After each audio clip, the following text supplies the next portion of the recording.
ọ̀gẹ̀ mi o ìyá rántí mi àkẹ́ mi ọ̀gẹ̀ mi o ó sì mi dúpẹ́ o ọ̀gẹ̀ mi o ìyá mi kẹ́ mi níbi mo wà ní kékeré ẹ̀kú ìtọ́jú ọmọ ìyá mi kẹ́ mi níbi mo dàgbà lọ ṣeun ṣeun ṣeun ṣeun àkẹ́ mi ọ̀gẹ̀ mi o. bàgbẹ́ bọ́lá wọ́n làwọn ọ̀rọ̀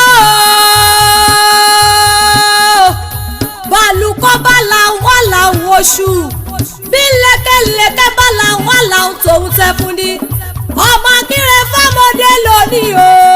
wọ́n làwọn ẹnu tèmi ṣé bá ròyé níṣẹ́ ìbáka ìgbé kíkẹ́ sani tẹ̀yẹ nítorí Mrs. Rachel Aminu ni mo ṣe ń kígbe ẹnu o ìjímọ̀jí lọ́jọ́ tòní ìpè Rotimi Aminu aláṣẹ àti olùdarí Raptok Analytic and Consult Limited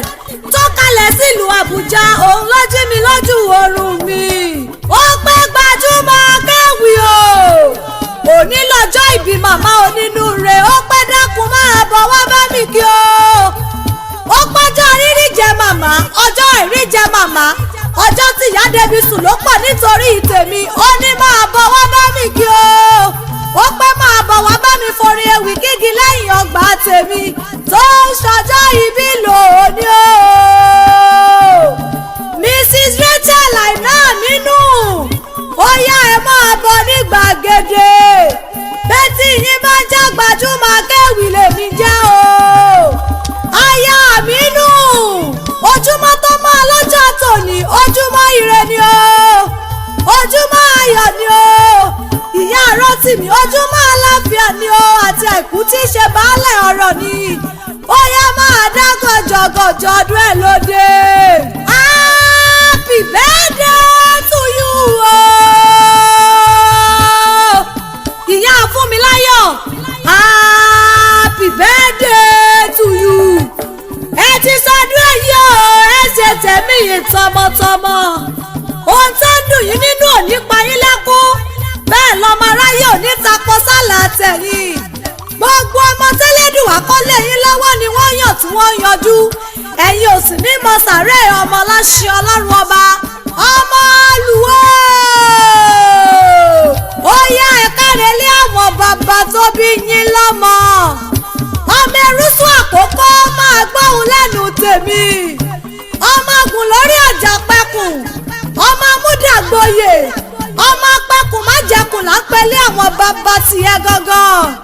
ọmọ aríṣúyọ̀ àríyànṣe bí ọba ayọ̀ ni ó ọmọ ṣòkúta dánwó ọmọ sàpátá dọ́là ọmọ oníṣù àrọ́gùrọ̀gbẹ́ ọmọ múra ẹkùn lé ṣinṣinṣinṣin ọmọ ọlọ́run jùwàjùwà ìlẹ̀kẹ̀ ọmọ ọ̀lẹ́ràn mẹ́ràn so yèsí amẹ́kùn so ọmọ amọ́jọ́ inú jàbí àṣẹ ọmọ kúkọ́ sọ̀rọ̀ tí ń bẹ nílé bàbá tó bí ọlọ́mọ ọmọ amúdàgbòye ọmọ ẹlẹ́yìn kúnlẹ̀ àgbẹ̀wúre ọmọ amúkété pupalẹ̀ ọmọ amúgègè bí ahẹ́rẹ́ ọmọ olómi tó ká tèrè lórí òkúta ìyá olúwa tó yìí o ọjọ́ ìbí tọdún yìí ò ní jáṣe mọ́ kó o dàgbà nílẹ̀ yìí kó o pẹ́ láyé kó o dàgbà bí ará òwúrọ̀ ìyá ayé mi sí o ibi ló ń bẹ níwájú ò ní bá àní tó bá ń bọ̀ lẹ́yìn kò ní bá ọ kó o máa gbé nínú ọlá kó o wà lálàáfíà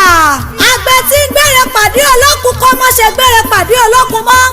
àlùkò tó ń gbére pàdé ọlọ́sà kó má ṣe gbére pàdé ọlọ́sà mọ́ kó máa gbére bọ̀ lọ́dẹ̀dẹ̀ tirẹ̀ tọmọtọmọ ibi gíga tọkàn rẹ̀ fẹ́ dé láyé ládàáni wáyé á jẹ́ kó ṣeé ṣe pẹ̀lú ìrọ̀rùn ọdún wa túra o.